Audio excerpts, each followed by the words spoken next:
నమస్తే.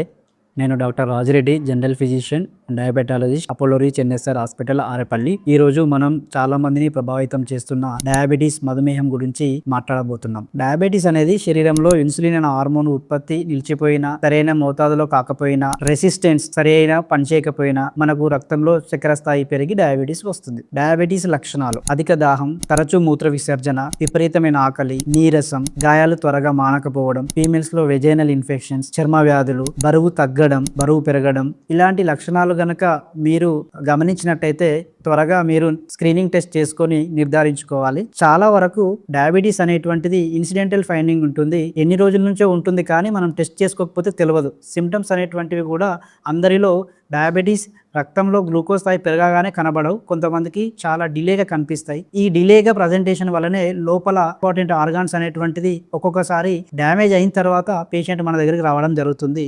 అందుకే స్క్రీనింగ్ అనేటువంటిది చాలా ఇంపార్టెంట్.